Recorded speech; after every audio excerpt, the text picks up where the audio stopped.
Pak Ketua. Pak Said Didu,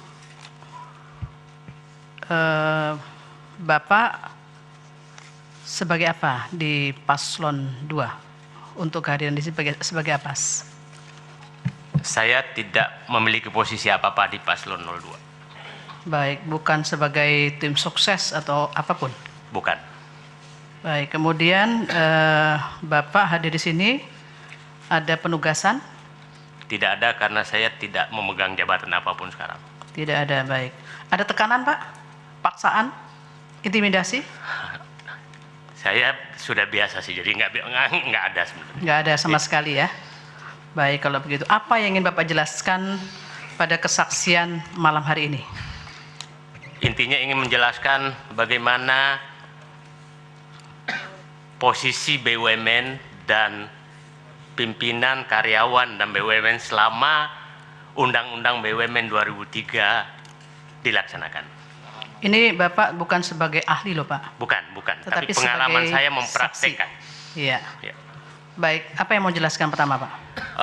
Pertama bahwa majelis yang mulia yang kami hormati, hadir yang sidang MK yang kami hormati, kita tahu semua bahwa Undang-Undang BUMN lahir 2003 dan mulai pelaksanaan tahun 2005. Kebetulan saya sebagai Sekretaris Kementerian BUMN tahun 2005 dan 2006 kita menghadapi pilihan persoalan karena pada saat itu Undang-Undang Tipikor muncul istilah pejabat BUMN.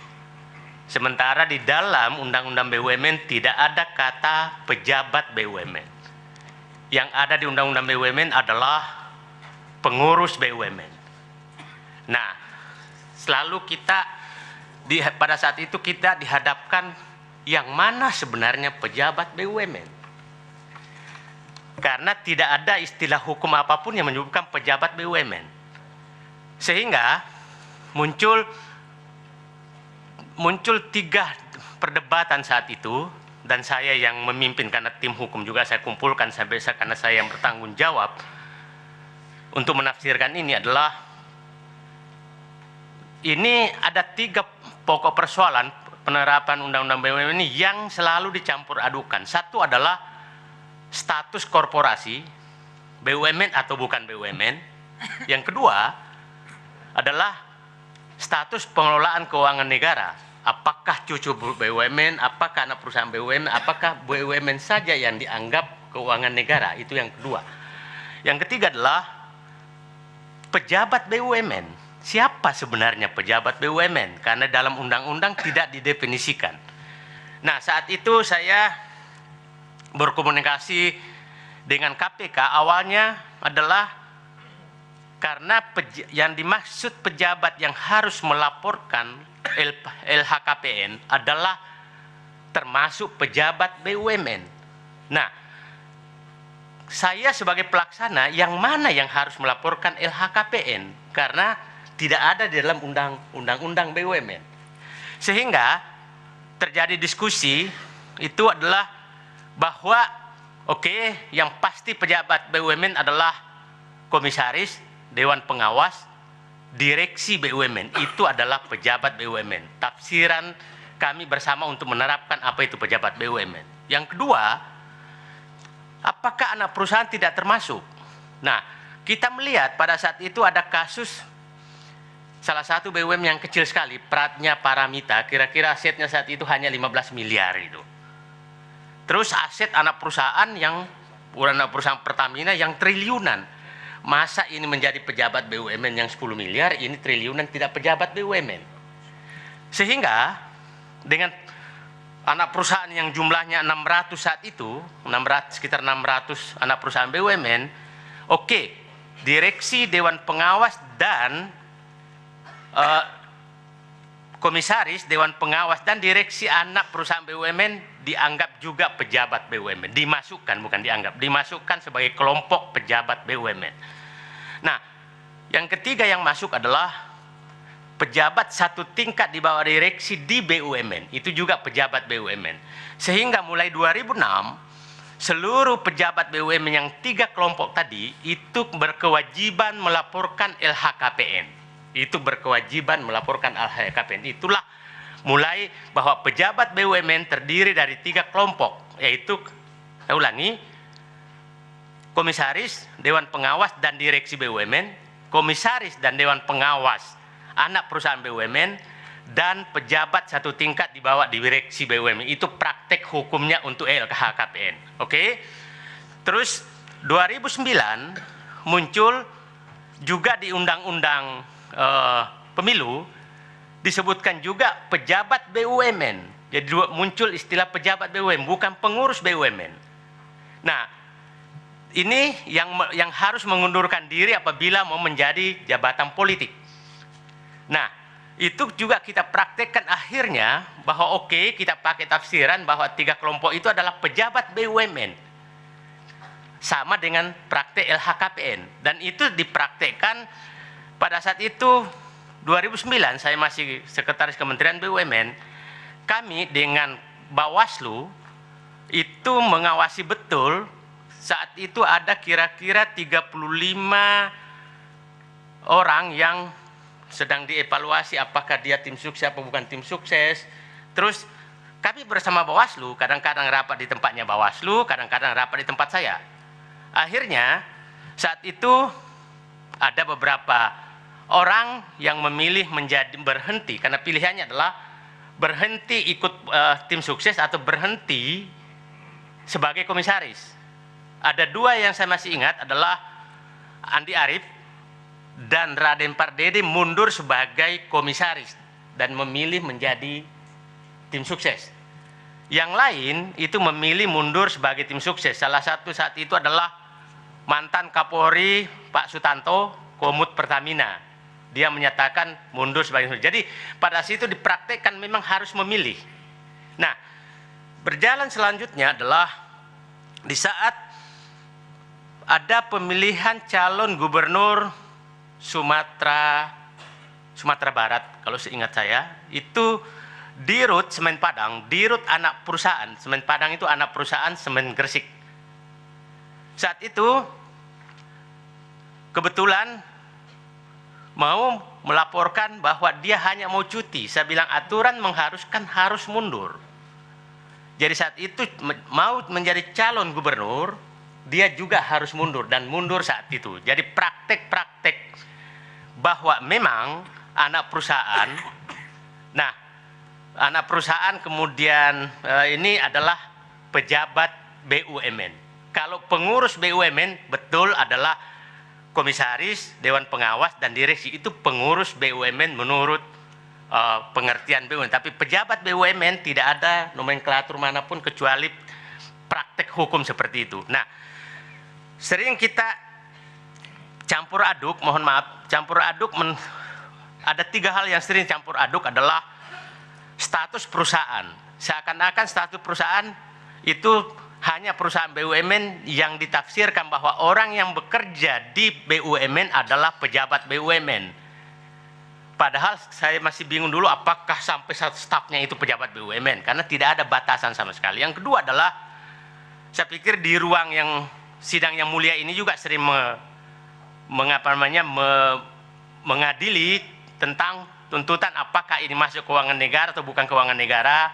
Ini juga berbeda lagi kasusnya. Nah, yang ketiga adalah status pimpinan BUMN. Pimpinan BUMN itu ada pengurus BUMN, ada pejabat BUMN. Jadi saya ulangi lagi, yang dibahas yang terkait dengan undang-undang pemilu itu adalah pejabat BUMN, bukan pengurus BUMN.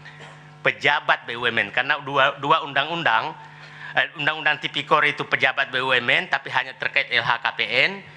Undang-undang pemilu itu adalah pejabat BUMN, bukan pengurus BUMN. Jadi itu saya pikir yang mulia yang kami sampaikan. Pak Didu tadi menyebutkan bahwa hadir rapat. Itu rapat tadi rapat pembahasan undang-undang ya? Jadi pada saat itu yang mulia begini, pada saat itu kan muncul nama-nama siapa saja yang menjadi tim sukses. Terus di Bawaslu saat itu juga tidak ada definisi yang mana dimaksud pejabat BUMN. Di KPU juga tidak ada saat itu. Itu setelah jadi undang-undangnya. Setelah jadi undang-undangnya, sampai sekarang undang-undangnya itu nggak ada istilah pejabat BUMN dalam undang-undang. Tidak ada sampai sekarang. Itu adalah praktek hukum, hanya praktek hukum bahwa yang dimaksud pejabat BUMN yang saya sebutkan tadi 3 kelompok, itu praktek hukum. Dari pengalaman Pak Didwi yang tadi kan ada 3 kategori, 1 pengurus BUMN yang sudah ada jelas dalam undang-undang, kemudian pejabat BUMN yang itu dalam undang-undang pemilu, ada lagi pimpinan BUMN. Nah, pimpinan BUMN itu adalah istilah biasanya hanya untuk undangan saja. Pimpinan BUMN terpaksa direksi, komisaris dan itu disebutkan. Tapi yang ada terkait dengan undang-undang yang saya dapatkan itu adalah pengurus, itu undang-undang perseroan dan undang-undang BUMN itu istilahnya pengurus. Tapi undang-undang yang tipikor dan undang-undang pemilu itu namanya pejabat BUMN. Di mana kita bisa mengetahui ya bahwa anak perusahaan BUMN itu adalah BUMN atau bukan BUMN. Kalau mohon dari pengalaman Pak Didu, kalau memakai definisi pemegang saham, bentuk perusahaannya bukan BUMN, tapi pejabatnya dikategorikan pejabat BUMN. Jadi itu ya, karena di dalam undang-undang tidak ada menyatakan pejabat, di kategorinya dimasukkan pejabat. Tapi saya ulangi lagi, yang mengurus BUMN adalah pengurus BUMN adanya di Undang-Undang PT dan Undang-Undang BUMN, yang itu terdiri dari komisaris, dewan pengawas, dan direksi, itu namanya pengurus. Tapi pengurus tidak otomatis sama dengan pejabat, tidak otomatis. Nah, jadi jangan pengurus BUMN bahwa dia pejabat BUMN. Yang saya katakan munculnya siapa pejabat BUMN karena munculnya Undang-Undang Tipikor dan Undang-Undang Pemilu. Siapa sih yang pejabat BUMN sebenarnya? Praktek hukumnya yang saya katakan tadi, 3 kelompok itu adalah pejabat BUMN dan berlaku sampai sekarang. Penegakan hukum itu berlaku sampai sekarang, termasuk di kepolisian, di kejaksaan. Saya kasih contoh, Ibu, beberapa direksi anak perusahaan BUMN itu karena dianggap pejabat BUMN maka dia kena korupsi. Bahkan cucu perusahaan kemarin saya pikir amplop yang ditangkap kasus Pupuk Kujang, anaknya Pupuk Pusri yang ditangkap itu kan cucu BUMN tuh, cucu BUMN. Jadi, nah ini praktek-praktek hukum bahwa sepertinya praktek hukumnya adalah pejabat BUMN itu seperti yang sudah berlangsung sejak 2005. Baik, saya serahkan ke pemohon dulu. Ada yang mau ditanyakan?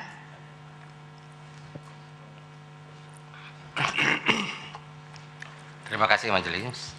Saudara saksi, mohon maaf, saya terpaksa menyebut saudara saksi di sini. Seharusnya Pak Said Didu.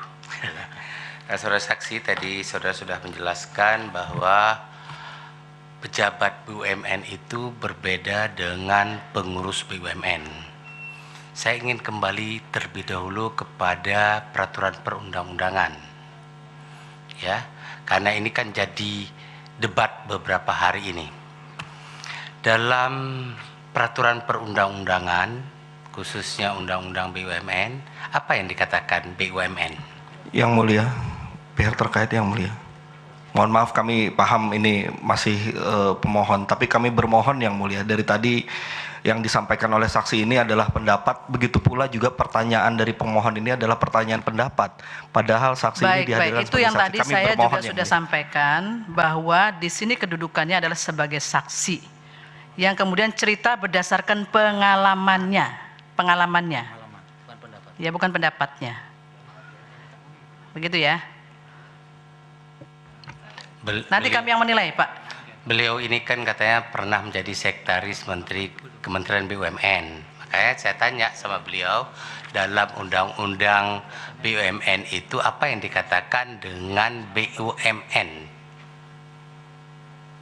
Ya. Jadi kalau pasal 2 ayat 1, mohon maaf ya, ini karena hafal, jadi bukan karena ahli, ini karena hafal aja. Karena 6 tahun di situ. Begini, tadi kan saya menyatakan bahwa ini berdasarkan pengalaman. Ya. Kalau itu sudah bicara menanyakan pendapat, ya, dan itu bisa dilihat dalam undang-undang juga. Ya, ganti bacaan lain coba. Baik. Yang menggali pengalaman dari beliau.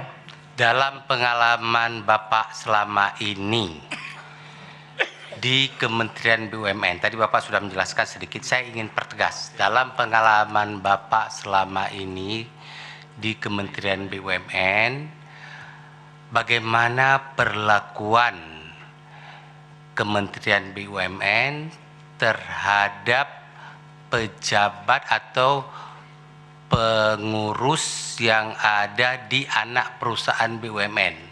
Apakah pengurus seperti baik komisaris maupun direksi serta yang disebut dengan istilah Dewan Pengawas tadi diperlakukan juga sebagai pejabat BUMN? Dalam penegakan hukum yang terkait dengan tipikor dan pemilu diperlakukan sama, tapi dalam hal yang lainnya berbeda. Dalam hal apa itu yang beda, Pak? Seperti umpamanya pertanggungjawaban laporan keuangan, kan anak perusahaan tidak bertanggung jawab kepada Kementerian BUMN. Seperti tapi nanti dilihat konsolidasinya di Kementerian BUMN. Konsolidasi tentunya laporan anak perusahaan ada di dalam induk perusahaan, tapi yang bertanggung jawab kepada RUPS Kementerian BUMN adalah BUMN-nya. Jadi umpamanya Pertamina melaporkan laporan keuangannya, maka di dalamnya termasuk anak perusahaan Pertamina EP dan lain-lain. Itu ini, tapi RUPS mereka di apa namanya di induknya, tapi mengawasi apakah LHKPN-nya masuk itu sama posisinya. Jadi saya memeriksa apakah seluruh pejabat pejabat anak perusahaan itu sudah masuk apa tidak, dan itu semuanya sama. Kalau itu sama dengan kalau terkait dengan undang-undang pemilu, umpamanya mau ikut caleg, ikut apa, sama perlakuannya karena memang dianggap pengurus BUMN, tapi perlakuan terhadap pertanggungjawaban perusahaan berbeda. Baik, masih ada lagi? Baik, apakah juga pengalaman saksi selama ini, tadi sudah disebut sedikit, saya ingin pertegas, ketika pejabat BUMN yang notabene dia ada di jajaran anak perusahaan BUMN ingin menjadi pejabat publik, dalam pengalaman Bapak selama ini apakah semua diminta untuk memilih mengundurkan diri sebagai calon pejabat publik dan atau memilih mengundurkan diri sebagai pejabat anak perusahaan BUMN? Apakah ada pengalaman itu, Pak? Selama Ada pengalaman saya pada saat itu di Rut Semen Padang, dan saya sendiri menangani karena, dan mohon maaf saat itu mau dicalonkan oleh partai yang berkuasa, tapi saya tegas dilarang oleh undang-undang, maka Anda harus mundur, tidak ada jalan lain, maka mundur saat itu. Oke, sudah diterangkan ya. Pak, Yang Mulia, Pak Said, itu yang dari Semen Padang yang jadi calon gubernur itu Pak Endang Irsal ya. Itu dia mencalonkan gubernur itu tahun 2009 dan pemilihannya itu terjadi pada tahun awal 2010. Itu Semen Indonesia sebagai holding terbentuk tahun berapa, Pak? Iya, tahun berapa? Saya sebelum 2005. Itu holding Semen Indonesia. Semen Gresik. Iya, ini kan Betul. dia bertransformasi sih sebetulnya kan. Ya. Mulanya ini kan sendiri-sendiri nih. Nah, karena ada peristiwa Semek di Semen Padang itu, kemudian ada upayanya menggeret menjadi bagian dari Semen Gresik. Lalu tambah Tonasa, apa lagi yang Tonasa dan segala macam itu. Jadi dia menjadi holding resmi itu menjelang 1995 atau tahun 2012, Pak? Mungkin saya begini. Sekarang kan Semen Indonesia namanya kan. Dan menurunkan Semen Gresik menjadi anak. Sebelumnya induk. Nah, itu sebelum 2005 sudah menjadi Semen Gresik namanya, tapi anaknya adalah Semen Padang, Semen Tonasa. Ya Pak ya, Semen Padang dan Semen Tonasa. Ini menjadi induk. Sekarang berubah menjadi Semen Indonesia, menjadi anaknya menjadi 3, yaitu Semen Gresik, Semen Padang dan semen Tonasa. Nah, 4 Pak, ada satu lagi yang di Vietnam. yang di apa? Di Vietnam. Di Vietnam. Iya. Dan 4 anaknya Iya. sekarang. Nah, jadi pada saat itu semen Padang sudah anak perusahaan. Dari semen Gresik. Semen Gresik. Yang BUMN-nya adalah semen Gresik. Oke, terima kasih. Kita lanjutkan ke pemohon dulu aja, Izin biar Yang selesai. Mulia. Ya, silakan. Terima kasih Yang Mulia. Izin bertanya. Saudara saksi bertugas di BUMN itu tahun berapa? 2005 sampai 2010. 2005 sampai 2010. Jabatannya terakhir? Sekretaris Kementerian BUMN sejak masuk sampai keluar. Baik, terima kasih.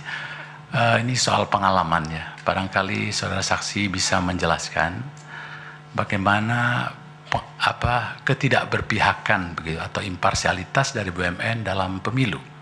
Mohon dijelaskan pengalaman saudara saksi. Mohon izin Yang Mulia. Karena saya mengalami betul pemilu 2009. Pemilu 2009 itu Wapres maju dan Presiden maju. Jadi ini betul-betul saya harus jaga BUMN ini jangan sampai tertarik-tarik politik. Sehingga sangat tegas saat itu, bahkan ada permintaan iklan salah satu calon pun, iklan keberhasilan itu saya larang. Karena saya bilang saya tidak mau BUMN terbawa kemana-mana. Dan itulah saya keluarkan surat edaran, seluruh sarana prasarana BUMN tidak boleh dipakai untuk kampanye. Bahkan aset BUMN tidak boleh ditempelin apapun.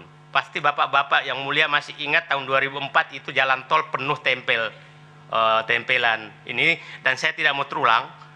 Jadi tiang listrik pun saya larang, pohon sawit pun saya larang, pohon karet pun saya larang. Tidak boleh ada gambar peraga kampanye apapun di pemilu 2009. Tidak boleh ada gambar apapun di kaos-kaos yang menempel di karyawan BUMN, karena memang ingin saya menjaga netralitas BUMN, karena memang itu amanat undang-undang BUMN harus netral. Nah, kenapa pengalaman saya ini penting sekali? Karena saya tahu persis BUMN ini kalau dimobilisasi gampang, bensinnya ada, orangnya ada, semua ada.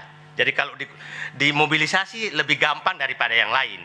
Nah, ini harus dijaga betul. Nah, itulah kenapa ingin betul saya BUMN itu netral. Pak, ini yang diminta hanya pengalamannya, Oke. ya, terkait dengan itu netral udah cukup. Yep. Ya, masih ada lagi dari pemohon? Masih cukup Yang Mulia. Cukup. Baik, kalau gitu saya lempar ke termohon. Silakan. Terima kasih Yang Mulia. Tadi saksi mengaitkan antara tindak pidana korupsi ya dengan pejabat BUMN. Nah,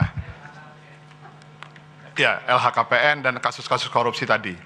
Karena dalam sepengetahuan kami kaitannya nanti dengan pemahaman pengetahuan saksi, kalau korupsi kan tidak lepas dari pasal 2 dan pasal 3 menyangkut setiap orang yang berkaitan penyalahgunaan secara melawan hukum menguntungkan diri sendiri atau orang lain terkait dengan keuangan negara. Begitu juga di pasal 3 gitu kan, terkait dengan maksud menguntungkan diri sendiri atau orang lain penyalahgunaan negara. Di mana Bapak sebutkan bahwa hal itu berlaku untuk pejabat BUMN. Karena kalau korupsi itu kaitannya ke setiap orang. Mau itu di BUMN, mau itu di kantor koperasi misalnya, mau itu di swasta, selama ada keuangan negara, maka itu korupsi. Jadi setiap orang. Dalam kaitan itu, pada regulasi mana, apakah pada zaman Bapak muncul ada peraturan menteri yang mengatur tentang pejabat BUMN? Pada zaman Bapak muncul nggak ada peraturan menteri misalnya atau peraturan pemerintah khusus mengatur tentang pejabat BUMN? Ada sebutkan peraturan apa itu, Pak? Ada surat surat dari Kementerian BUMN menyampaikan nama-nama pejabat BUMN kepada KPK yang menyatakan inilah pejabat BUMN yang tadi saya sebutkan di kelompok. Saudara saksi, itu kan surat dari kementerian, surat Betul. saudara ya. Yap. Pertanyaan saya, apakah ada regulasinya di pasal berapa, ketentuan mana yang mengatur tentang pejabat BUMN? Bukan dari sesmen, tapi apakah misalnya ada PP-nya atau kalau undang-undang sudah jelas, ada PP-nya atau mungkin permennya? Saya katakan tadi, saya sampai sekarang tidak menemukan nomenklatur pejabat BUMN itu kecuali hanya di Undang-Undang Tipikor dan Undang-Undang Pemilu. Tidak ada di tempat lain. Baik. Sebetulnya saya cukup, tapi karena Bapak menyebut ada di Undang-Undang Tipikor pejabat BUMN, di pasal berapa ada pejabat BUMN di Undang-Undang Tipikor? Di dalam undang-undang itu menyebutkan yang melaporkan LHKPN adalah pejabat negara. Pejabat negara termasuk pejabat BUMN. Itu Pejabat negara ya, termasuk pejabat BUMN. Iya. Pertanyaan saya tadi kan ternyata tidak ada di aturan. Saya pikir cukup Yang Mulia, karena ternyata tidak ada peraturan kementerian terkait yang mengatur tentang pejabat negara. Terima Itu kasih. adalah kewajiban LHKPN-nya. Itu aja sebetulnya. Ya, masih ada dari pihak termohon? Cukup Yang Mulia. Baik, kalau tidak saya serahkan ke pihak terkait. Baik, cukup bicara kami ambil alih lagi Yang Mulia. Jadi kalau kami bertanya nanti jawabannya pendapat. Sementara Pak Said Didu ini hadir sebagai saksi. Karena itu kami memutuskan tidak bertanya kepada beliau. Terima kasih. Dari meja hakim silakan. Tidak ada lagi? Dari Bawaslu? Cukup. Baik, kalau begitu tidak ada lagi. Kepada saksi Pak Said Didu, terima kasih atas kesaksiannya. Ya. Terima kasih Yang Mulia. Ya, Semoga kesaksian kami bermanfaat buat BUMN dan negara. ya, baik. Terima kasih Pak Said bisa meninggalkan ruang sidang. Terima kasih atas keterangannya. Ya.